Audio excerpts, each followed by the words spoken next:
오늘은 이제 어떤 말씀을 할 거냐면은 은혜와 성찬에 대해서 말씀드리려고 해요. 성찬을 통한 하나님의 은혜인데 그 성찬이 주는 의미를 잘 우리가 깨달으면요, 우리의 믿음 생활에 굉장히 큰 그 은혜를 체험할 수가 있어요. 그래서 오늘 성찬이란 말씀을 가지고 이제 은혜를 받으려고 합니다. 성경을 금요일 날은 늘 이렇게 준비하고 있어야 돼요. 성경 공부에 우리 교인들이 다 그랬으면 좋겠는데요, 성경을 좀 순서는 당연히 외우셔야 된다고 믿습니다. 그렇죠? 유다서는 어디에 있습니까? 맨 끝에 있어요? 저러면 장로님 곳이 다시 봐야 될 것 같은데. 맨 끝에 두 번째요? 그냥 말씀하지 마세요. 어디? 자, 요한계시록 전에 유다서. 네, 맞습니다. 그러면 이걸 얘기하려는 거 아니었어요? 오바댜서는 어디 있습니까? 오바댜서. 네. 구약에 있죠? 그렇죠. 예. 이런 거 잘 기억하셔야 돼요. 금요성경만 하시는 분들은. 그래서 제 말씀 뜻은 그래도 설교 시간에 성경 찾으십시다 그러면은 이렇게 막 한번 하는 게 아니라 그냥 쫙 찾는 우리가 되어야 될 줄 믿어요. 요한복음 6장을 보시면요, 요한복음 6장을 보시면은 이제 오병이어에 대한 얘기가 나오거든요. 오늘 한번 읽겠습니다.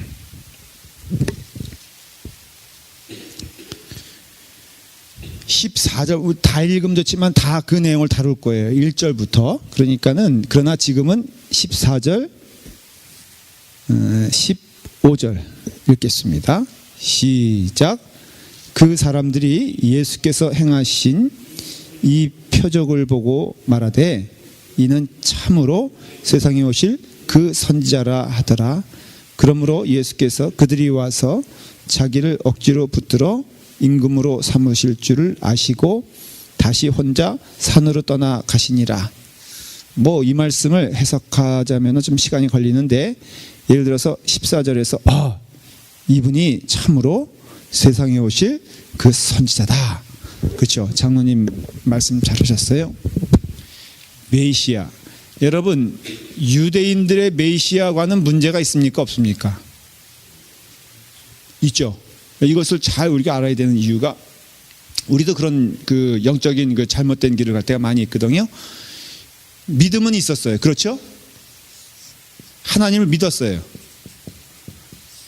그러니까 믿음 있다고 잘 믿는 게 아니에요. 보니까 하나님이 있는 건, 하나님이 존재하는 건 믿고 하나님이 전지전능하시다는 것도 믿어요. 유대인들의 믿음 생활은 이제 그래요. 그런데 그들의 삶의 중심의 무게는 하나님입니까?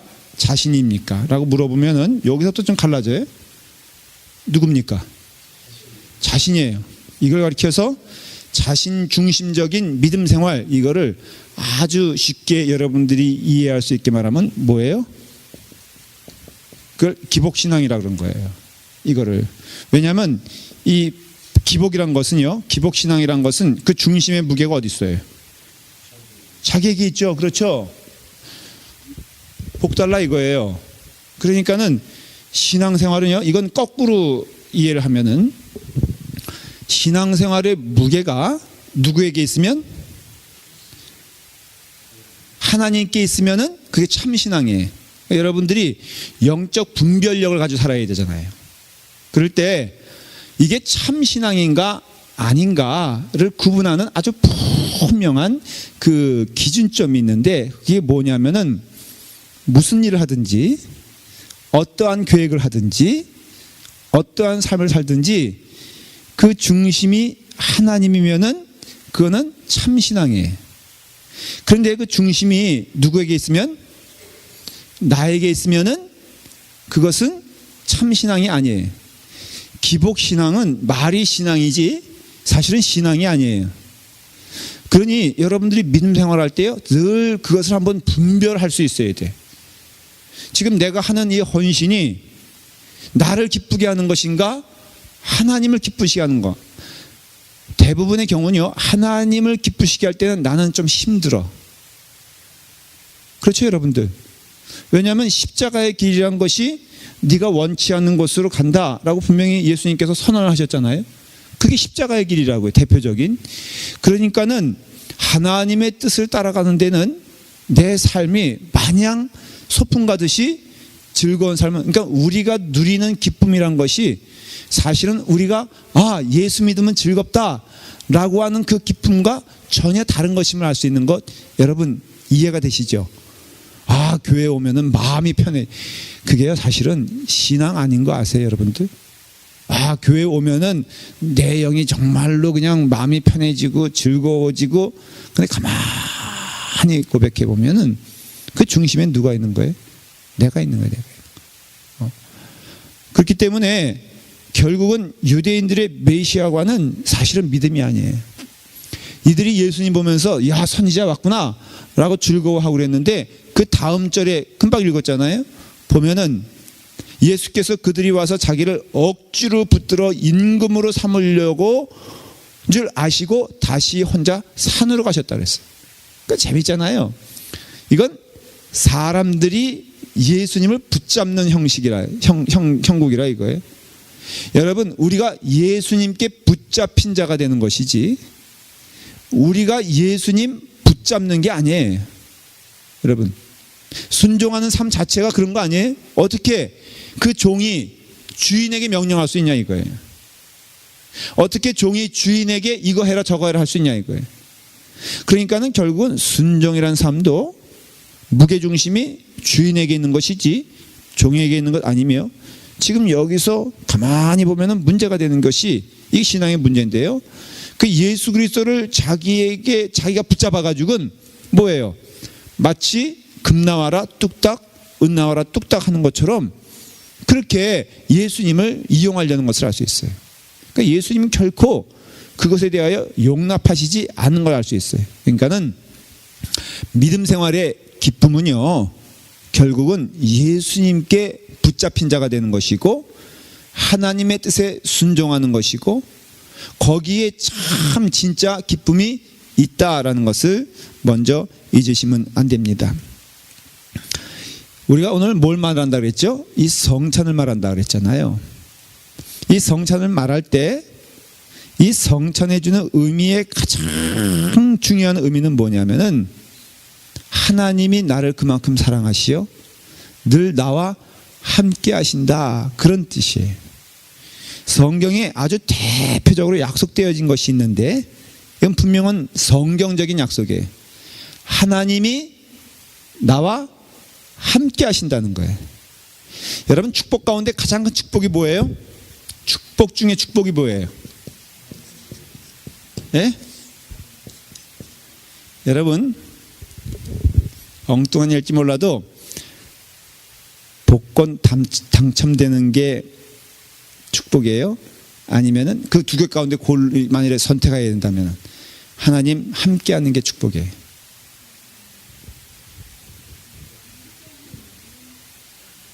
예, 함께 하는 거지만 복권도 좋다.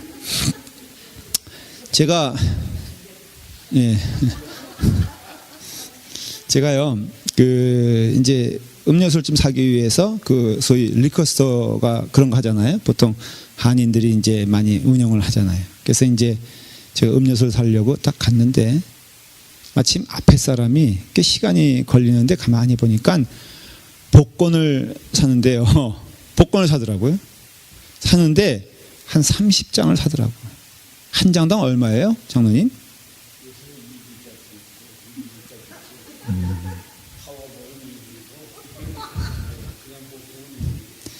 너무 장로님께서 이렇게 정확하게 말씀하시니까. 그래요? 오케이. 근데 이 사람은요, 한 30장 사더라고. 사는데 제가 가만히 생각해 봤어요. 야, 저는요 안 사는 이유가 있어. 내가 사면은 하나님이 나를 너무나 사랑하시고 축복하시기 때문에 사는 대로 될 거야. 네. 안 믿어지죠? 제가 그래서 안 사는 거예요. 네. 그런데 가만히 한번 묵상을 해봐요. 정말 축복은 무엇일까? 그리고 그 정말이라고 했을 때 그게 성경적 묵상이 필요하잖아요. 저 이런 말 가끔 쓰잖아요. 여러분, 모든 게 다 성경적이어야 되거든요. 성경에서 말하는 것이 진리라고요. 근데 성경에서 축복이요 정말로 성도들에게 주는 선물이라고 말할 때 결코 그런 우리가 생각하는 것과는 다른 것이 말 수 있어요. 물질이라든가 뭐 건강이라든가. 예수님 참 믿으면 건강할까? 오늘 제 친구 목사하고 아침 식사를 했어요. 요 가까이 사는데, 근데 이 친구가 위암에 걸렸어. 위암에 걸렸는데 한국에 이번에 그 교회 일 때문에 나갔다가, 저는 작년에 나갔었잖아요. 이 친구는 올해 나갔는데, 나가면은 이제 중년, 제가 이제 나이가 어느 정도 들었잖아요. 그러니까 종합 검진을 받는데 뭐 하나 다 나오더라고. 나는 심장이 막혔잖아요. 그래서 죽었다 또 깨어났잖아요. 심장이 70%. 제가 이래봐도요 심장 70% 맡긴 사람입니다. 제가 이런 사람이에요. 이런 사람. 주혜정은 늘 가시를 품고도 한다 안 산다. 그래서 나도 너무 힘들고 작년에 참 어떻게 보면 비관적이었어요. 야, 그 집사람은 한국에 있고요. 전 집사람은 한국에서 충실하게 아프고, 저는 여기서 충실하게 아프는데 진짜 서글프더라고. 또 우리 교인들은 또 오지도 않고. 그치, 몇십 년 것 같지. 그게 작년이라니까. 그게 작년이에요. 작년에 딱 여러분들 통성기도 하고 막 뭐 저기 목사님 중내사네 그래가지고 그냥 그 여기서 막 그 중보기도 하고 그랬잖아요. 그게 작년이야. 그러고 보면요 목사는 1년에 한 번씩 아파야 된다고 생각을 해. 죽지 않을 거. 이렇게 말하면 또 입이 또 이게 조심해야지. 뭔 얘기하는 거예요 지금 권사님? 자, 근데 이 친구는요 위암에 걸렸어. 위암에 걸렸는데, 이 얘기는 그러니까 이건 사적이니까 빨리 해야 되겠다. 위암에 걸렸는데 3분의 1을 잘라냈어요. 그래서 오늘 이제 처음 저하고 이제 식사하는데, 그것도 장모집 가가지고 우리가 또 이제 식사하는데 괜찮냐 그랬더니 굉장히 목회도 힘들고 그러면서 이런 얘기 하더라고요. 야, 도민아, 친구니까 학교, 도민아, 야, 내가 생각해 보니까는 이게 사실은 스트레스 때문에 오는 거였어. 그러더라고요. 암이란 거 알기 전에 밤만 되면은 땀이 비 오듯이 하고, 근데 목회가 어렵거든요. 교회가 힘들어. 부인은 너무 힘들게 일을 해. 그러니까는 야, 이게 사실은 보니까 심령의 병이란다. 근데 그 친구랑 저랑 비교해 보면요, 누가 더 신실할까 생각을 해봤어요. 굳이 따지자면 뭐 그런 거 따지는 거 이상하지만은, 물론 당연히 여러분들에게 물어보면은 여러분들 담임 목사가 더 그 목사님보다는 더 신실하겠죠. 예, 이렇게 믿음과 사실은 현실이 틀려요. 그 친구는요 저를 위해서 매일 40분씩 기도한대요. 나 그거 들으면 부담스러워 죽겠어. 왜냐하면 난 그렇게 기도 못하거든. 그러니까는 어떻게 보면은 또 마음이 순수해요. 참 보면은 그런 목사님 없어. 근데 병에 걸렸어. 힘들어. 꽃을 피지 못해. 근데 그렇지 않은 목사님들 가운데에는 더 잘 나가는 목사님들 많아. 내가 보기에도 엉터리야. 목사 같지 않아. 그런데 그 친구와 비교해 보면은 저는 그 친구가 더 훨씬 신령하고 신실하고 하나님이 축복하시는 종이다. 전 그렇게 생각을 해요. 위암에 걸려가지고 지금 얼마나 힘든 가운데 있는데, 그러나 그의 마음을 보면 하나님이 저 영혼을 사랑하시겠다라는 것을 고백할 수밖에 없어요. 여러분, 그러니까는 그 목사님을 저렇게 그냥 하나님께서 벌을 주시니까는 그게 아니잖아요. 그렇기 때문에 여러분, 성경적 진리가 얼마나 중요한지 몰라. 근데 성경적 진리 가운데 가장 분명한 것은, 하나님이 주시는 축복 가운데 분명한 것은 무엇이냐면 하나님이 너와 함께 하시고 너를 기뻐하신다는 거예요. 이게 사실은 성경의 가장 큰 진리예요. 그래서 스바냐서 3장 17절에 보면은, 제가 좀 다른 번역으로 읽을게요. 주 너의 하나님이 너와 함께 계신다. 구원을 베푸실 전능하신 하나님이시다. 너를 보고도 기뻐하고 반기시고 너를 사랑함으로 새롭게 해주시고 너를 보고서 노래하며 기뻐하실 것이다 그랬어요. 여러분, 이것이 가장 큰 사랑인가는 누가 아냐면은 바로 하나님이 아세요. 얼마나 하나님께서 우리를 사랑하시면 너를 사랑으로 새롭게 해주시고 너를 보고서 노래하며 기뻐하시. 그 우리 그 진성 집사님 아드님 있잖아요. 내가 자꾸만 좀 예? 준호. 요즘 우리 집사람이 저를 대변해줘요. 예, 준호를 보면은 우리 진성 집사님이 어때요? 준호를 보면은 기뻐지죠. 예, 즐거워지죠. 예, 사랑하는 마음이 깊이 생기죠. 그렇죠? 그러면 여러분, 그게 우리 진성 집사님 입장에서는 큰 그것이 뭐예요? 마음인 걸 알 수가 있어요. 그러니까 내가 너를 사랑하는 증거로 보면은 기쁘거든. 보면은 안아주고 싶거든. 보면은 마음이 뜨거워지거든. 그게 하나님이 우리에게 갖는 마음인 것을 표현하고 있어요. 그러니까 우리가 얼마나 소중한 존재인가는 하나님이 그만큼 우리를 사랑하시기 때문에 우리는 소중한 존재라 이거예요. 그렇기 때문에 하나님께서 약속하신 복 넘버원은 물론 예수 믿으면은 우리가 많이 육신적 축복을 누리는 것도 부인할 수 없어요. 그것도 사실이에요. 병이 들었을 때 하나님께 간절히 기도하면은 낫는 역사도 일어나요. 그러나 우리가 정확한 하나님의 축복의 의미를 안다면은 그거는 바로 하나님 자신인 것을 알 수 있어요. 이해가 되세요? 하나님은 하나님 스스로가 우리에게 선물이 되길 기뻐하시고 우리에게 모든 것 되는 것을 기뻐하세요. 남녀간에 이제 이렇게 마음이 왔다 갔다 하면은 소망이 생기잖아요. 그런데 여자들은 어떤 소망을 갖게 됩니까? 이렇게 마음이 뜨거워지고 서로 사랑하게 되고 그러면 이제 여자들 이벤트를 요즘 우리 때는 있었나? 이벤트란 게 이런 게 없었죠. 근데 이상한 세대가 돼가지고 그 이벤트, 우리 저쪽 진성 집사님 쪽은 이벤트가 좀 있었겠다. 그렇죠? 없었어요? 생각이 안 나? 네. 자, 그러면은 우리가 기대하는 게 있어요. 그렇죠? 반지도 받고 꽃다발도 받고 여러 가지 받고 그러지만 사실은 우리가 정말 사랑하게 되면은 그 마음 가운데 내가 당신의 선물이다라는 것을 고백할 수밖에 없어요. 그러니까 나는 내 자체가 누구예요? 당신의 선물이고 또 상대방도 그것이 나에게 선물이 되는 거예요. 그러니까는 사랑하는 사이가 되면은 그 전체가 다 선물이 되는 거예요. 그러니까 하나님은 이런 마음이에요. 너가 정말 축복받길 원한다. 내가 그래서 가장 귀한 것을 너에게 주기를 원한다. 그게 누구예요? 뭐예요? 예수 그리스도라 이거예요. 그러니까는 하나님이 선물인 거예요. 거꾸로 우리가 인간이 악하기 때문에 올바른 것을 보지 못하기 때문에 성경을 보면요, 성경을 보면은 가장 귀한 선물이 누구인 것을 알 수 있냐면은 하나님인 것을 알 수 있어요. 그 아주 분명한 증거 하나는 예수님께서 말씀하셨어요. 내가 이제 하늘로 올라가면은 너희에게 가장 큰 선물을 주겠다. 이건 저의 의역이에요. 너희에게 가장 귀한 것을 주겠다. 너희는 그것을 받기를 사모하여 기대하고 기다려라. 이것을 받기 전까지는 절대로 흩어지거나 떠나지 말고 예루살렘에서 너희가 기도하고 기다릴 때에 가장 큰 선물을 너희에게 주리라. 그게 뭐예요? 성령님이란 게 뭐예요? 우리와 늘 함께, 어떻게 보면은 믿음 없는 자에게는 제일 허망한 것이 뭔지 아세요? 성령 받는 거야.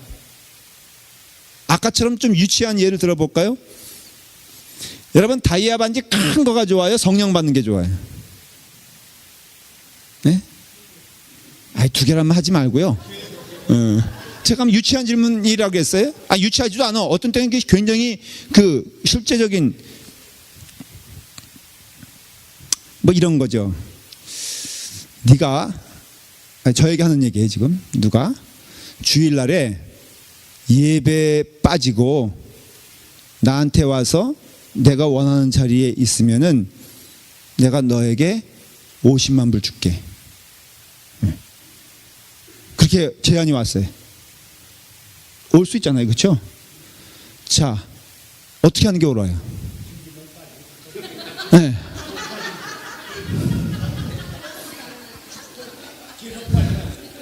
그렇게 얘기하는 거예요. 그러니까는 길게도 아니다. 그래, 한 주만 빠져라. 그 한 주만 빠지고 네가 나에게 와서 내가 원하는 일을 하면은 내가 50만 불을 준다. 아마 온 교인들에게 내가 물어보면은, 그래서 여러분 이거에 대해서 결정해 주세요. 전 도저히 결정 못하니까 50만 불을 받고 한 주 품앗이 가는 게 옳습니까? 아니면은 그러니까 예를 끝까지 50만 불을 포기하고 주님의 날 지키는 게 옳습니까? 라고 물어보면은 어쩌면 우리 교인들 다급하잖아 지금. 50만 불만 있으면은 뭐가 다 해결돼 버리잖아 우리 지금. 그렇죠?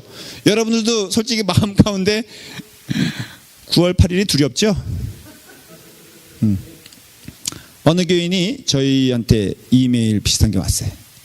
목사님, 좀 새로운 교인이에요. 새로운 교인인데 저희가 9월 8일 날 출장 갑니다.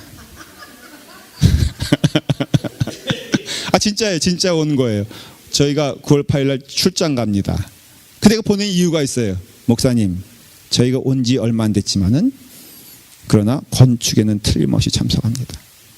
혹시 목사님이 오해하실까봐 9월 8일 날 빠짐으로써 건축원금을 모면한다고 생각하실까봐 저희가 먼저 연락을 드립니다. 빠져도 헌금합니다. 도건사님 언제 한국 가신다고 그랬죠? 그럼 계산을 할 건 하고 가셔야 돼요. 예, 이건 확실해야 돼. 예. 그러니까 이런 다급할 때 50만 불 준다 그러면은, 근데요 여러분 그거 유혹이잖아요. 하나님이 기뻐하실까? 저는 그렇게 해서 교육관 짓느니 못 짓고 그냥 하나님께 굳이 따지자면은, 권사님 그럴 때 이렇게 말씀하셔야 돼요. 교육관도 짓고 영광도 받으십니다. 그러니까는 결국은요, 제가 지금 이렇게 서론을 길게 얘기하는 게 포인트가 뭐냐면은, 가장 큰 선물은 뭐냐? 하나님이다 이거예요. 가장 큰 능력은 무엇이냐? 하나님이시다 이거예요. 우리가 귀향이면은 요새 갖고 싶고, 우리가 생활의 안전과 모든 것이 보장된 삶을 살고 싶잖아요. 근데 성경은 그것을 약속해 주고는 있어요. 근데 여러분 그것이 가만히 살펴보면 좀 어떤 때는 우리에게 너무 황당해. 예를 들어서 요새는 누구야? 성경에서 말할 때 요새는 누구예요? 요셉이 아니고 요새, 포트레스. 요새. 발음까지 제가 이상해졌어요 요즘. 요새. 주여. 산성. 요새. 자, 정리가 됐어요? 이쪽 보고 얘기해야 되겠다. 요새가 누구예요? 하나님. 산성이 누구야? 네. 알파와 오메가는 누구예요?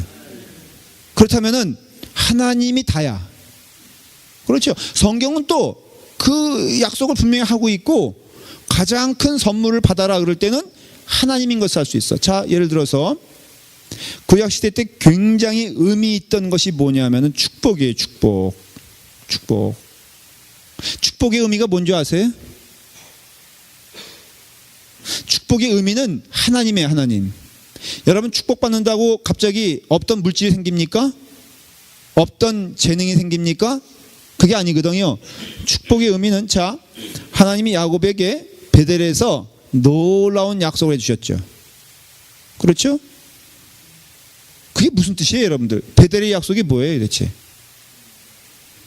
하나님이 너와 함께 하신다. 이게 축복이잖아요. 그렇죠? 아브라함이 길을 떠날 때 내가 가는 길에 하나님이 어떻게 하신다 그랬어요? 함께 하시니까 축복이잖아요. 아브라함이 돈 많이 벌었다? 여러분 요셉이 애굽 땅에 간 것이 축복의 저주예요. 그런 축복이 어디 있어요? 노예로 팔려갔죠? 아니 그 전에 이미 형들을 통해서 마음은 산산조각이 났어요. 그래서 상처받은 마음을 시편에서는 뭐라고 표현하고 있냐면, 내 마음이 작고해, 그러니까 이 쇠사슬에 묶인 것 같다 그랬어요. 그 말의 뜻은 요셉이 얼마나 많은 마음의 고통과 상처 가운데 하나님을 만났나라는 걸 알 수 있어요. 우리는 요셉을 가리켜서 고생도 안 한 사람, 뭐 그냥 평탄했던 사람이라고 생각하지만은, 그거는 성경의 표현을 보면요, 시편에 나와 있는 요셉에 대한 이야기를 보면은 요셉은 분명히 고난과 고통과 죽을 뻔한 일들을 경험을 해, 실질적으로. 그런데 요셉이 그런 과정을 통하여서 그 애굽이란 아주 처절하고 어떻게 보면 고통스럽고 힘든 과정, 그 총리가 됐다고만 자꾸만 얘기하지 말고 그 총리가 되기까지 그가 경험한 것은요, 우리가 경험한 고통의 모든 종합 선물이라고 생각하면 돼. 그런데 그런 가운데 그 요셉이 늘 고백하고 나중에는 그 형들한테 고백하잖아요. 당신들이 그런 것이 아니고 누가 했다고요? 하나님이 그렇게 하셨다는 거예요. 어떻게 이런 고백을 할 수 있을까? 그것은 하나님이 나와 함께 하셨기 때문에 그런 고백을 할 수 있는 거예요. 그걸 체험했기 때문에. 그러니까는 요셉에게 있어서 가장 큰 축복은 무엇일까? 라고 하면은 띵동, 답은 뭐예요? 하나님이 나와 함께 하심이라. 이게 가장 큰 축복이에요. 다윗이 내 원수의 목전에서, 원수가 앞에 있는데 뭐가 그렇게 즐거워? 원수가 앞에 있는데 뭐가 그렇게 평탄해? 그런데 내 원수의 목전에서 상을 베푸시는 분이니라. 누가? 하나님이. 그래서 여호와는 나의 목자시니 내게 부족함이 없으리로다. 여러분, 이게 얼마나 아름다운 신앙의 고백이에요. 생각해 보세요. 하나님이 나와, 여호와는 나의 목자시니, 그 다음에 그 말 다음이 중요하잖아요. 또 은혜롭잖아요. 내가 부족함이 없다라는 거예요.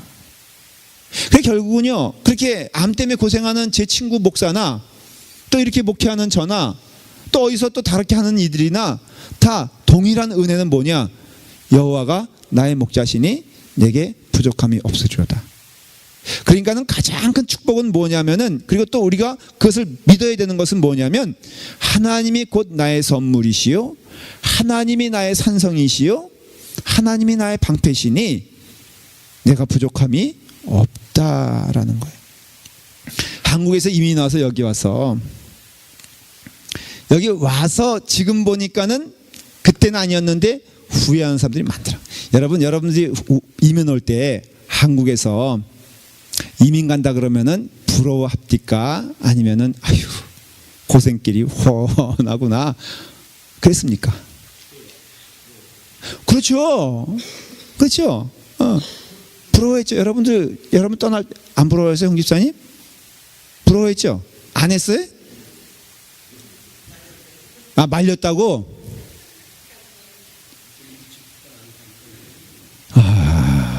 저도 부러워하더만. 근데 정말로 그때는 저희 형님이 71년도에 유학을 왔거든요. 맞나? 71년도 아닌데 61년도에 제가 태어났고 71년도 비슷한 것 같은데 71년도가 74년도인가 왔어요. 왔는데 나 떠날 때도 금이 요즘 옛날에는요 그 김포공항에서 떠났거든. 그러면 목사님이 미국 가면은 온 교인들이 출동하고, 그래서 그 신문에 난 거 보셨어요? 여러분들 그때 공항에 교인들 출입 자제해 주세요. 왜냐하면 여기서도 찬송, 저기서도 찬송, 뭐 기본으로 100명은 기본이야. 그러니까 그게 되겠어요? 그리고 다 통성기도 우리 목사님 살려주세요 이렇게 하면서 그냥 기도하고선 그런 때예요. 그러니까 저희 형님이 가니까 뭐 우리 할아버지 그때 돌아가셨지 정말, 우리 어머니 아버지 친척 뭐 삼촌 다 해가지고 김포공항 가가지고 막 꽃다발 흔들면서 태극기 흔들면서 잘 가시라고, 그래서 비행기 떠날 때까지 안 보일 때까지 이렇게 손을 들고 왔던 거 기억을 해요. 그런 시대. 저희 형님이요 딱 몇 개월 후에 사진을 보냈는데 우리 동네에서 성공했다고. 어떤 사진을 보냈냐면요, 큰 캐딜락 같이 시꺼먼 차 있잖아요. 무지무지 길어. 여기부터 한 이 정도 되는 것 같아. 한국에서는 볼 수 없는 그런 차. 거기서요 차도 멀쩡해 보이고 뭐 그냥 캐딜락 비슷해. 내가 보니까는 그거 딱 이러고 찍었더라고. 그래서 동네에서 소문 났어요. 성공했다고. 김홍민이 가더니 몇 개월 만에, 우리가 알잖아요 사실은. 나중에 들어보니까는 300불 주고선 샀대. 아무리 그때라도 300불이면은 저기 한 거죠. 그러니까 이렇게 왔어요 여러분들. 근데 지금은 온 우리를 너무 불쌍하게 보잖아요. 또 온 우리도 너무너무 속상하잖아요. 옛날에는 그렇게 별 볼 일 없던 한국에 있는 사람들이요, 요즘은 우리 가면은 여러분 아세요? 우리 가면 뭐라 그러는지? 예, 권사님 잘 들으세요. 미국 거지 왔다 그래. 미국 거지 왔다고. 호텔에서도 우리를 알아본다니까. 오죽하면 딱 가면요, 우리 그런데요, 프론데스크에서 미국에서 오셨죠? 어떻게 알아요? 씩 웃는데. 예, 왜냐? 불쌍한. 그러면 여러분 보십시오. 우리가 지금 축복받았냐 이거예요. 솔직히 축복이라고 말할 수 없고 고생만 하고 어려워요. 그런데 여러분, 우리가 깨달아야 할 것은 하나님 만났다면 이게 복인 줄 믿으시기 바랍니다. 여기 가운데 그렇게 고백하는 분들 많습니다. 내가 이민 안 왔으면은 목사님 저 교회 안 다닙니다. 갈 데 없으니까 온 거지. 솔직히 내가 한국에 있었으면은 교회 다닐 틈이 어디 있어요? 최장관 장로님 한국에 있으면 지금 장로님 됐겠어? 응? 그러니까 결국은요, 저는 여러분들 복 받았다고 믿어요. 적어도 이 자리에 있는 분들은. 왜냐? 하나님 믿고 가잖아. 그래서 가장 큰 축복을 깨달아야 되는데, 가장 큰 축복은 하나님의 임재요, 하나님의 동행이요, 하나님이 우리를 지켜주시고 이끌어주시고 여호와는 나의 목자시니 내가 부족함이 없으리로다. 이게 가장 큰 축복이거든요. 그러니까 그것을 우리가 생각할 때, 그럼 그것이 성찬과 어떤 관계가 있느냐라고 할 때, 그 교리적 용어 가운데요,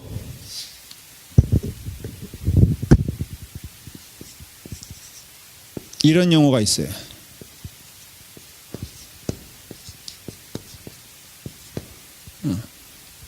The means of grace. 은총의 수단이라고 할 수 있어요. 그러니까 하나님의 임재하심 우리가 먼저 배웠잖아요. 그렇죠? 하나님이 늘 함께 하신다는 것을 배웠잖아요. 그런 하나님이 함께 하신다라는 것이 그레이스예요. 그레이스. 하나님이 나와 동행하신다. 하나님이 나를 아버지로서 나를 이끌어 주신다. 이게 은혜거든요. 우리는 은혜를 먹고 살아가는 자들이에요. 여러분, 우리는 은혜의 사람입니까? 아니면 율법의 사람입니까? 요즘 로마서를 통해서 우리가 많이 배우고 있잖아요. 이건 뭘 뜻하냐면요, 우리가 하나님의 돌보심 안에 있는 자냐, 아니면은 내가 그냥 그 홀로 살아가는 자냐, 이거에 대한 미닝이에요. 그러니까 내가 하나님의 돌보심과 은혜 가운데 살아가는 자임을 고백하는 것이 믿음이에요. 그래서 믿음은 딴 게 아니라, 믿음은 하나님 계심을 인정하며 하나님이 나의 아버지 되시는 것을 고백하며 그 아버지가 나의 모든 것 되신다는 것을 고백하는 것이 믿음이에요. 죄 가운데 죽을 수밖에 없는 나를 하나님이 그 죽음과 죄의 구렁텅이에서 끄집어내신 것도 하나님이시고, 나를 워시아웃 씻겨주신 것도 하나님이시고, 나에게 새 옷을 입혀주신 분도 하나님이시고, 나를 끝까지 천국의 길로 인도하시는 분도 누구예요? 하나님이신 거예요. 그러니까는 믿는 생활은요, 전적인 신뢰와 순종, 두 가지 단어예요. 지금 우리가 성화의 삶을 산다 그러면은 그것은 뭐예요? 하나님을 철저하게 믿는 것. 두 번째는 하나님께 철저하게 순종하는 것. 이거 잘 기억하십시오. 믿음 생활은 이거 없으면은 믿음 생활이 아니에요. 그러니까 말씀드렸죠. 신앙의 축의 무게가 나한테 있으면은 율법이 되는 거고요. 그 다음에 하나님께 있으면은 그것이 은혜가 된다는 것을 알아야 돼. 그리고 그 하나님께 붙어 있는 자는 늘 뭘 먹고 살아야 돼? 하나님의 은혜를 먹고 살아야 되는 거예요. 그 하나님의 은혜를 경험하고 임재를 경험하는 툴, 이건 민스는 뭐냐면은 수단, 도구, 또 통로, 그런 뜻이에요. 그러니까는 하나님의 은혜를 경험하는 통로라고 했을 때, 물론 우리의 24시간이 하나님의 은혜인 건 우리가 알아요. 그렇죠? 여러분, 숨 쉬는 순간순간마다 하나님이 인도해 주신 걸 알아요. 그렇지만은 성경을 보면은 그 은혜의 통로를 몇 가지는 지정해 주셨어. 그러니 이것은 놓치면 안 돼. 그게 뭐냐면은, 첫째, 말씀이에요. 그 다음에 기도예요. 그 다음에 세 번째가 뭐냐면은 성례예요. 그러니까 믿는 자들은 24시간이 하나님께서 인도하시는 걸 믿지만은, 그러나 말씀, 기도, 하나님께서 주시는 성찬의 의미를 잊지 아니하고 참여하고 고백해야 돼. 여러분, 그런 가운데 이 말씀은 단순히 성경 말씀만 가리키는 것이 아니고요, 기도는 단순한 기도를 말하는 것이 아니에요. 이 말씀은 뭐냐면은 하늘로부터 오는 축복을 말하는 것이고요, 기도는 하나님께 드리는 예물이 되는 것이에요. 이해가 되세요? 무슨 얘기인지 다시 말씀드릴게요. 말씀은 하늘로부터 오는, 하나님으로부터 오는 것이고요, 기도는 하나님께 드리는 거예요. 그래서 기도는 인간이 할 수 있는 가장 위대하며 소중한 것임을 알아야 돼요. 여러분, 기도의 생활이 없는 자가 신자라고 말할 수는 없죠. 그렇기 때문에 여러분들이 기도해야 돼요. 기도는요, 이게 다 포함되어 있어요. 이게 순종이, 이게 서렌더. 기도는요 뭐냐면은 서렌더, 항복하는 거예요. 사실은 내가 능력 있는 자라면 기도할 필요 있을까 없을까? 그거는요, 기도하는 상황을 보면 충분히 이해가 돼요. 어느 때 기도가 뜨거워집니까? 여러분, 작년에 저를 위해서 정말로 뜨겁게 기도했을 때가 언제? 제가 잘 되는 것 같고, 제가 무난히 잘하는 것 같으면 여러분 기도하겠어, 안 해갔어? 안 하잖아요. 그렇죠? 고백해 보세요. 자, 오늘 하루만, 금요일 날, 오늘 8월 30일 오늘 하루만 봤을 때 저를 위해서 기도하신 분 있으면 한번 손 들어보세요. 할렐루야. 이거는 아니지. 이거는 아니야. 10분의 1이라도 기도해야 될 거 아니에요? 장로님 뭐 하시는 거예요? 그렇게 싸잡아가지고 이렇게 하지 말고. 장로님 하셨을 것 같은데. 조금 전 했어요? 통성기도 할 때 주여. 자, 그러니까 결국은요, 이 기도라는 것은 뭐냐면은 내가 약하고 하나님 강하심, 이거거든요. 그러니까 여러분들 기도의 불길이 멈추면 안 돼, 우리 교회. 여러분들 열심히 모였으면 중보기도를 하세요. 잘하는 거예요. 열심히 기도해야 돼. 기도할 때마다 목사님을 위해서, 교우들을 위해서, 또 교회를 위해서, 또 이 땅을 위해서, 또 대통령을 위해서 기도할 때 하나님이 기도를 받아주세요. 근데 그 말씀이란 것도요, 이게 기도라는 건 단순히 우리는 기도의 행위를 말하는 것이 아니라 뭐라고 그랬어요? 하나님께 드려지는 모든 우리의 어떤 고백적인 거라 그랬잖아요. 그러면 이것도 성경 말씀만 의미하는 것이 아니라 이것은 바로 뭘 말하냐면 예수 그리스도를 의미하는 거예요. 그러니까는 우리가 눈에 보이는 하나님의 은혜의 수단, 가장 분명한 1호가 뭐냐면은 예수 그리스도예요.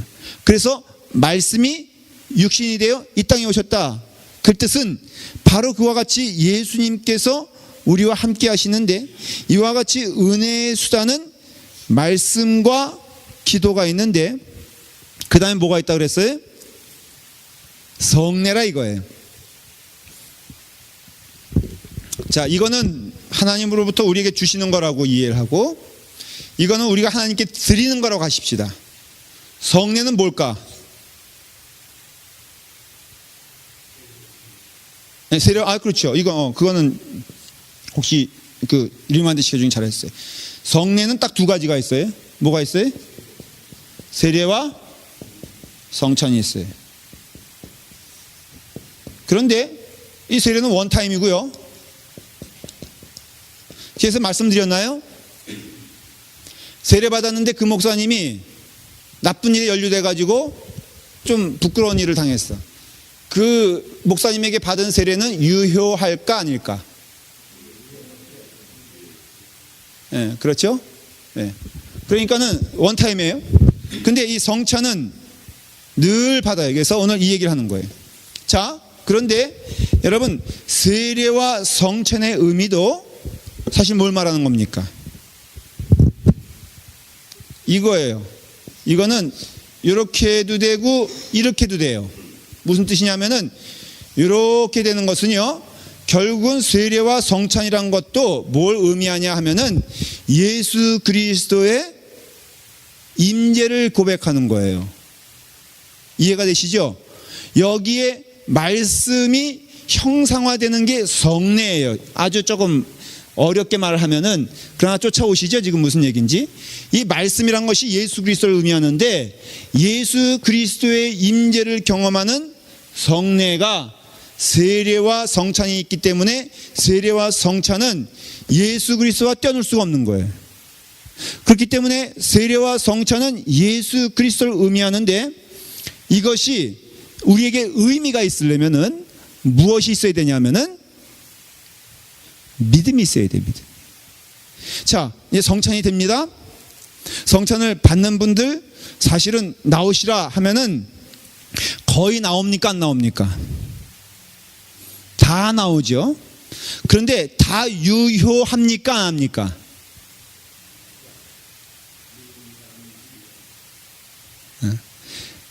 여기서 교리적으로 캐토릭과 개신교가 좀 나눠져요. 캐토릭은 뭐라고 주장하냐면은 제가 이제 좀 자세히 설명할 건데, 화채설을 주장을 해요. 그 말은 이게 뭐 굳이 이게 이제 떡이에요. 또 주스도 있잖아요. 그러면은 이것이 신부님이 하나님께 들려서 기도하는 순간 이게 뭘로 변해요? 이게 떡이 떡인데 이게 기도하면은 뭘로 변해요? 자, 예를 들어서 그 근거를 이렇게 얘기를 해요. 예수님께서 물을 놓고 가나의 혼인잔치에서 기도했더니 이게 물리적으로 뭘로 변합니까? 이거는 그 다음에 포도주예요, 물이에요? 포도주죠. 이거를 국립과학수사연구소에 가서, 아니 그 국립과학수사가 아니고 식품연구소에 가서 성분 분석을 하면은 포도주로 나옵니까? 물로 나옵니까? 그건 뭐예요? 화학적으로 변한 거잖아요. 화채설이랑 똑같은 거예요. 그렇죠? 그러니까는 예수님의 몸과, 그러니까 그 신부님이 기도를 했을 때 이 포도주와 이 떡은 다시 더 이상 포도주와 떡이 아니라 예수님의 몸과 피로 변한다 이거예요. 이해가 되세요? 근데 진짜로 변한다는 거예요. 그걸 화채설이라 그래요. 그러면은 이 예수님의 몸과 피를 먹는 자마다 구원을 얻잖아요. 은혜를 받잖아요. 그러니까 중요한 것은 거기에 믿음이란 것은 중요하지 않아. 그걸 그저 받으면은 받는 자가 그 혜택을 받는다 못 받는다? 받는다. 그래서 마피아도 사람 죽이기 전에 신부한테 가서 안수받고 간다니까. 거기다가 성찬식까지 있으면은 금상첨화지. 그러니까 사람 죽이러 가는 마피아가 그 성찬을 받아도 그것이 워킹한다 안 한다? 워킹해요. 왜? 이미 그 사람의 믿음과 관계없이 그것은 이미 예수 그리스도의 몸과 피로 변한 것이기 때문에 그 사람이 어떤 살인죄를 겪고 마음 가운데 어떤 마음을 갖고 있든 이것이 역사한다 안 한다? 그래서 캐토릭에는요, 어떤 신앙의 어떤 고백이라든가 아니면 믿음의 변화를 강조하지 않습니다. 이유를 아시겠어요? 왜 마피아가 그렇게 멀쩡하게 신부 앞에 와서 기도를 부탁했을 때 신부는 해줄 수밖에 없느냐면 그런 뜻이에요. 그런데 개신교는 그렇게 믿지 않습니다. 그러니까 포도주와 떡을 놓고 기도해도 이 화학적 성분은 변하는 게 아니에요. 그러니까 중요한 게 뭐겠어? 그 다음에 믿음이죠. 그러니까 믿음이 없이 받으면 소용없다 이거예요. 여기서 성찬을 하는데 캐토릭식이면은 목사가 기도하는 순간 이것은 예수님의 몸과 피로 변한 거예요. 그러니까는 거기에는 믿음 있는 자건 믿음 없는 자건 와서 그것을 받으면은 그 예수님의 몸과 피를 받는 거예요. 그러나 개신교에서는 그렇게 가르치지도 않고 성경적인 가르침은 더욱더 아닌 게, 이것을 놓고 기도했다 할지라도 이것을 믿음 없이 받으면은 그거는 전혀 아니다라는 거예요. 믿음 있이 받아야지 이것이 의미가 있는 거예요. 능력이 되는 거예요. 그래서 아까 말한 대로 말씀은 하늘로부터 내려오는 은총이라면은 기도는 우리가 드려지는 하나님의 축복이고, 그리고 성례는 하나님의 임재를 경험하면서 또한 우리가 믿음을 가지고 그리고 고백하게 되었을 때 성례는 우리에게 능력이 된다라는 것을 알 수가 있어요. 이해가 되십니까? 그렇기 때문에 결국은 성찬이다, 성례다 하는 것은 하나님이 나와 함께 하시고 하나님이 나와 동행하시고 하나님이 나의 길에 아버지가 되시고 여호와는 나의 목자시니 내가 부족함이 없으리로다 라고 할 수 있는 고백에, 또 그런 축복에 가장 분명한 증거가 뭐가 되냐면은 바로 성찬이 된다 이거예요. 그러니까 하나님이 우리에게 성찬을 허락해 주셔서, 사실은 성찬은요 자주 드리는 게 좋아요. 우리 교회는 자주 안 드리죠. 그거는 사실은 어떻게 보면은 도전이 되는 문제예요. 근데 이건 저의 목회적인 경험 때문에 그런 것이고, 대부분의 교회들이 이걸 따라요. 그래서 절기나 아니면 1년에 한 2번 정도 성찬을 하지. 근데 어느 교회는 정말로 제가 부목사로 있을 때 그 우드랜드 교회라는 곳은 한 달에 한 번씩 했어요. 근데 가만히 제가 옆에서 보고 저도 경험해 보니까 이 한 달에 한 번씩 드릴 때는요, 일단 설교가 5분이야 5분. 그리고 드려지는 것을 보니까는 너무 형식적이 돼가지고 이게 성찬의 의미를 잘 못 살리는 것을 제가, 이건 경험적이에요. 옳다 그러다는 아니에요 사실.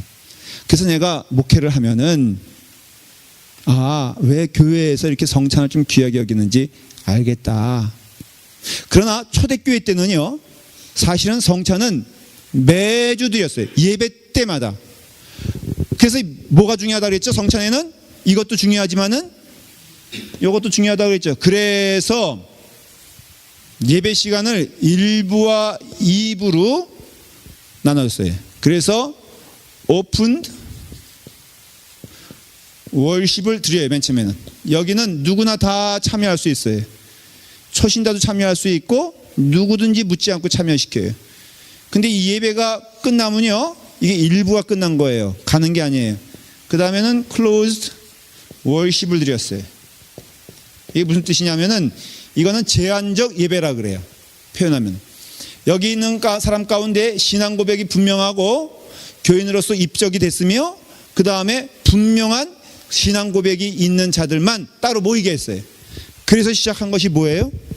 성찬이에요. 성찬. 그냥 뭘 많이 강조한 거예요? 이것을 강조한 거예요. 그래서 한국에서는 성찬을 행할 때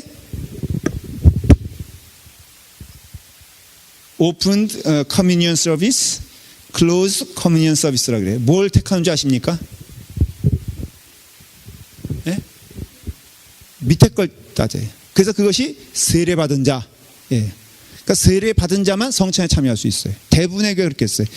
그러나 전 세계적으로 또 미국 교회는 어떻게 해요? 오픈 커뮤니언 서비스를 얘기를 해요. 그래서 그 마음 가운데 예수를 구주로 고백하는 자, 세례받건 안 받건 그런 자들에겐 다 오픈을 해요. 어린애들에게도 오픈을 해요. 주의 영혼이기 때문에. 그래서 한국교회도 이제는 어느 추세로 가고 있냐면은 여기로 가고 있어요. 그러나 이 의미는 이해가 되시죠? 그만큼 믿음이 있는 자가 받아야 된다라는 것을 말해주고 있는 거예요. 여러분, 그렇기 때문에 우리에게 있어서 이 성찬의 의미는 바로 무엇이냐면은 하나님이 우리에게 새 생명을 주신다, 그런 뜻이에요. 오늘은 조금 어려운 것 같아서 여러분들이 고개는 끄덕거리는데 쫓아오기 힘든 것 같으니까, 자, 기지개를 이렇게 한번 쫙 잠깐 1분 동안 이제 머리를 좀 워시아웃 시켜야 되죠. 너무 많이 들어가면은 과부하 걸려서 머리가 타니까는. 그리고 1분 후에는 제가 이제 복습 1분 물어보겠습니다. 여태까지 강의했던 거. 오늘 은혜를 받아야 되는데 제가 기도 많이 하면서 준비했는데. 자, 하나님의 은총의 수단은 몇 가지가 있다 그랬죠? 첫째는 말씀은 어떤 특징이 있다 그랬죠? 기도는, 성례는,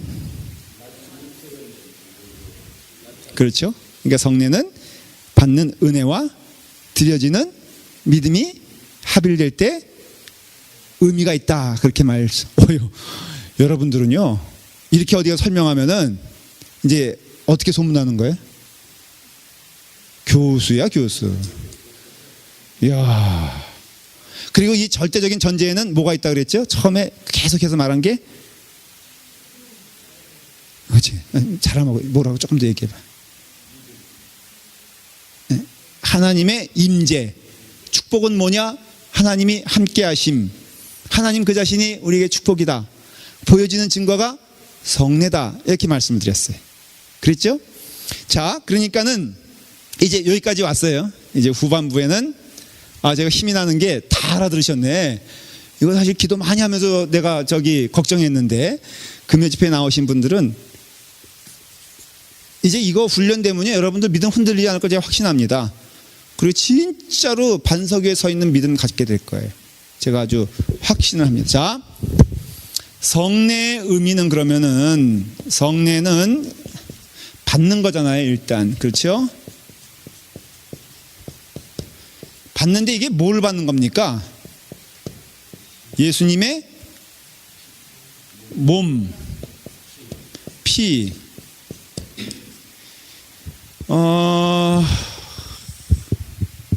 피를 투석하는 분들 있죠. 예, 투석하는 분 있죠. 그리고 피를 먹어야 되는 분도 있죠. 수혈이?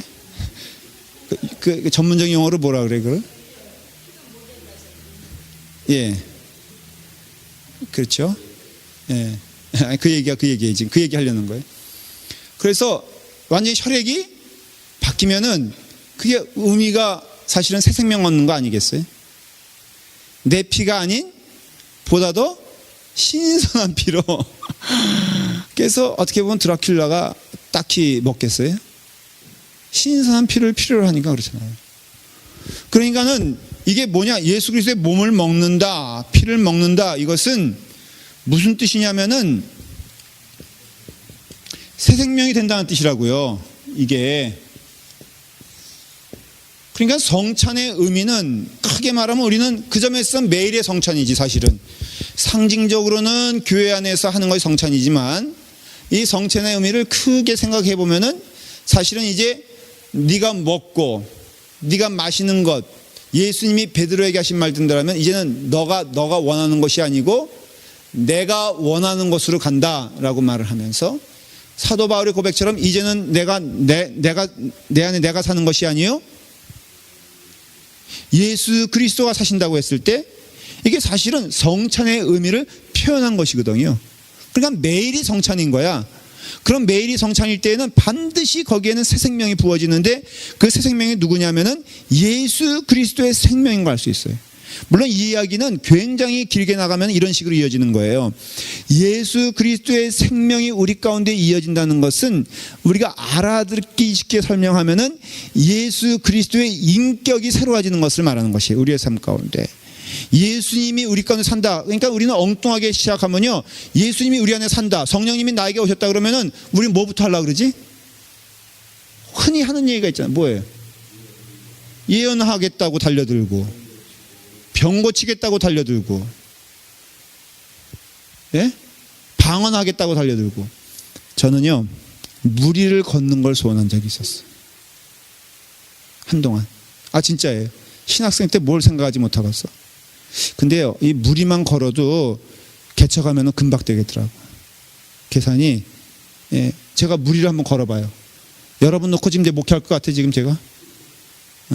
그냥 뭐 이렇게 한 번 손가락만 까딱 해도 수만 명이 모일걸?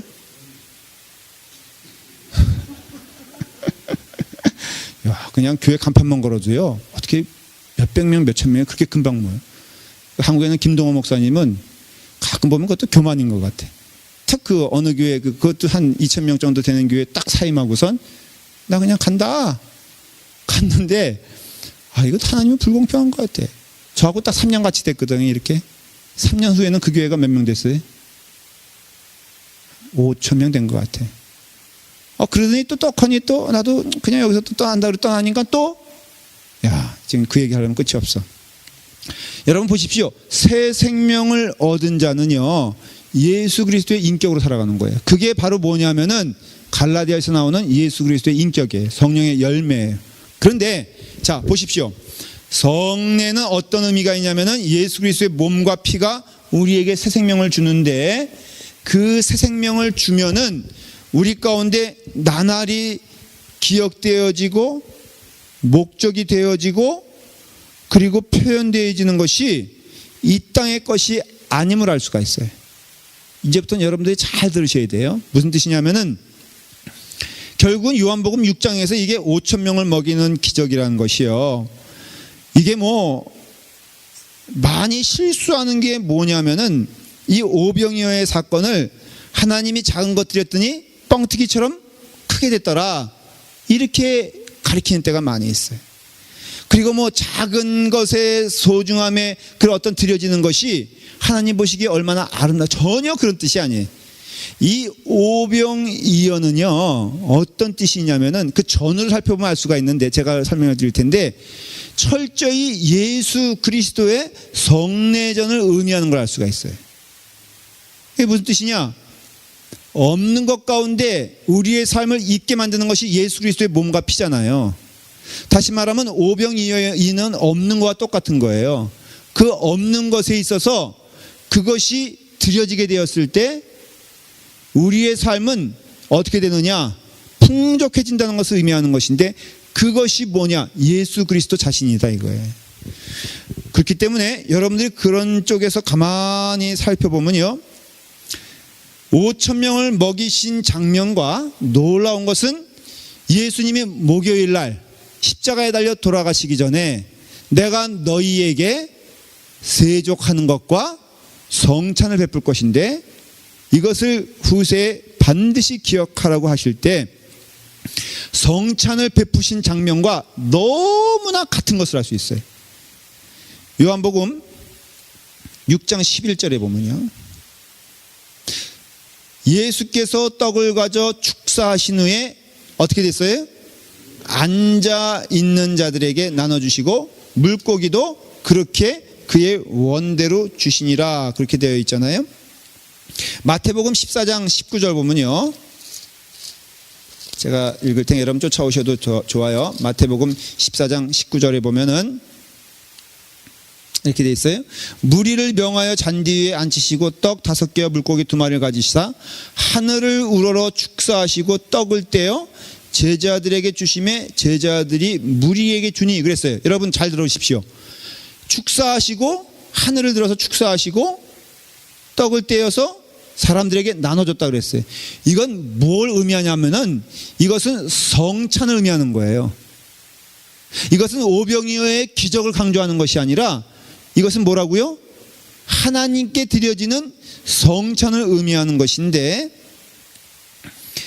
그때 이것은 받아서 먹어라. 자, 마태복음 26장 26절을 보세요. 마태복음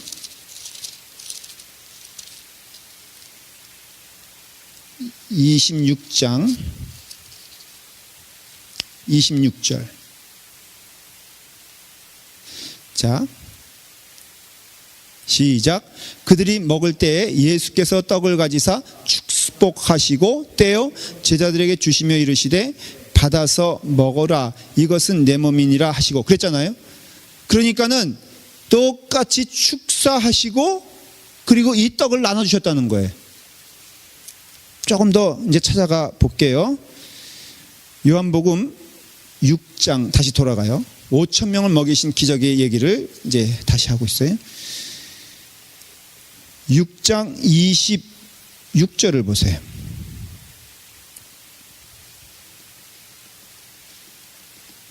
그 5,000명을 먹인 사람들이 다 예수님을 옹이하려니까 예수님이 도망쳤죠. 그렇죠? 그러면서 제자들에게 그 5,000명을 먹인 사건에 대한 의미를 말해주고 있는 거예요.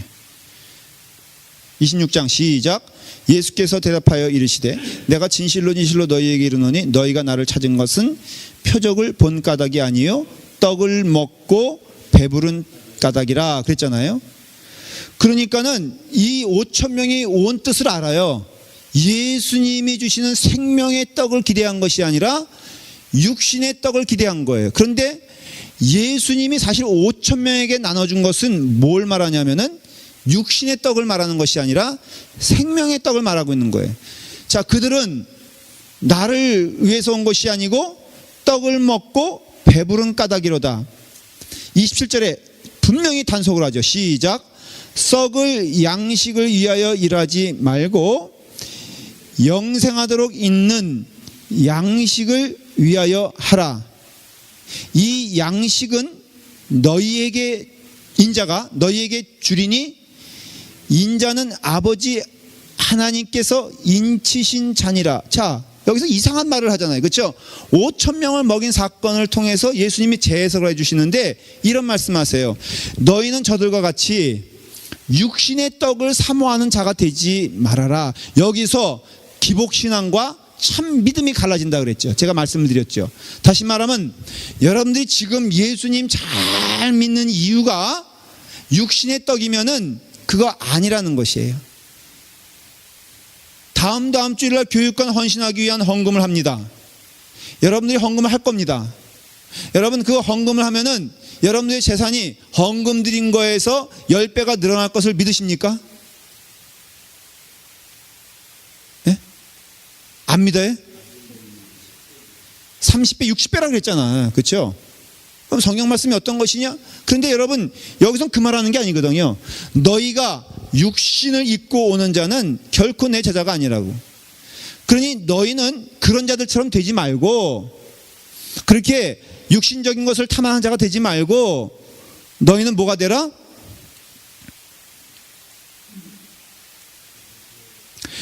영생하도록 있는 양식을 위하여 하라.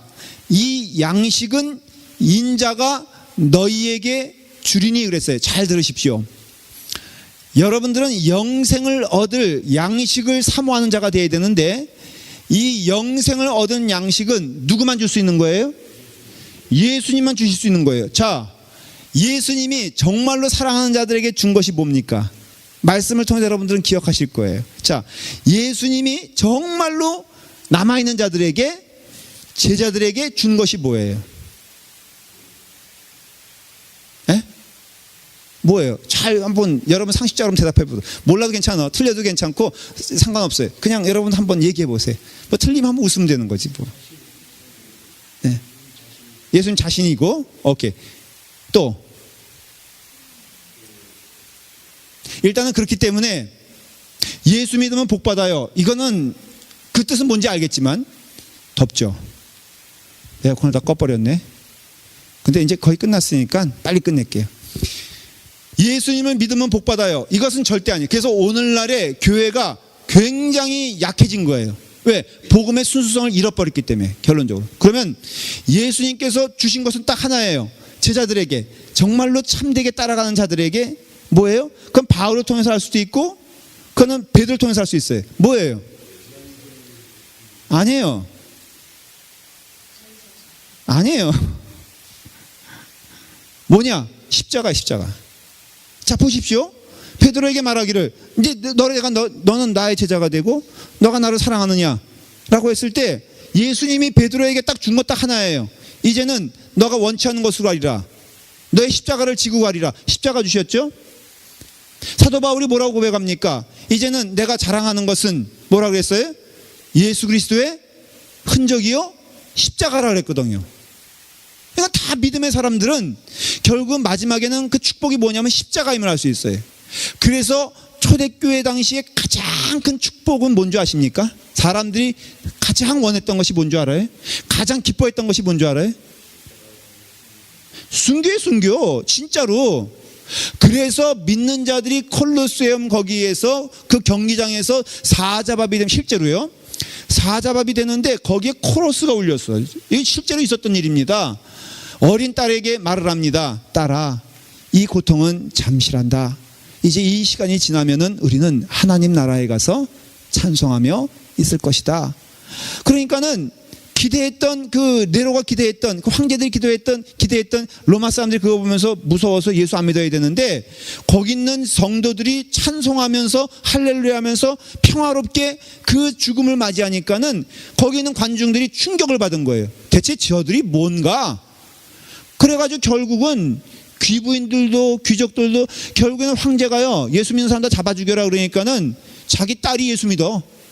자기 왕비가 예수를 믿는 상황. 이게 뭐냐면 초대교회의 가장 큰 영광은 순교였다는 걸 알 수 있어요.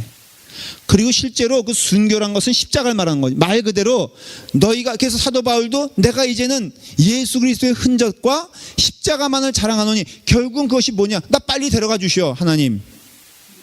그런 고백이잖아요. 베드로도 이런 영광을 하나님이 내게 주셨는데 내가 차마 예수님처럼 같이 십자가에 달려 돌아갈 수 없으니까는 나는 거꾸로 매달아 죽으시오. 이런 믿음이 어디서 나왔냐 이거예요. 그러니까 큰 축복은요 십자가라 이거예요. 십자가는 지금으로 해석하면은 내 뜻대로 마옵시고 아버지 뜻대로. 제발 믿음 생활을요 자기 감정대로 하지 마세요. 교회 안에서 조금 수틀린다고 확 이러지도 말고, 교회 안에서 알아주지 않는다고 막 이러지도 말고, 오히려 알아주지 않을 때 감사하며, 때로는 능멸당할 때 기뻐하며, 때로는 오해받을 때도 주님도 오해받으셨는데 하면서 가길 여러분들이 봐. 교회는요 그런 점에서는 울리는 괭과리와 수레가 되지 아니하고 잠잔한 정말로 주님께서 기뻐하시는 믿음의 삶이 넘치길 봐. 전 우리 교회 그거 소원해요. 좀 시끄럽지 않았으면 좋겠어. 그리고 좀 호들갑도 안 떨었으면 좋겠어. 그죠? 오늘도 지나가리라 라고 믿고 하나님 약속하신 그 약속을 믿고 영생에 대한 소망을 가지고 여러분 성찬에 참여하는 여러분 되길 바라요. 성찬에 주는 의미가 하나님 나를 안 떠나신다는 거예요. 성찬의 의미가 이제는 내가 예수 그리스도의 몸과 피로서 살아가는 자로서 내가 이제는 그 뜻을 따라 살아가겠다는 고백이에요. 말씀드렸죠?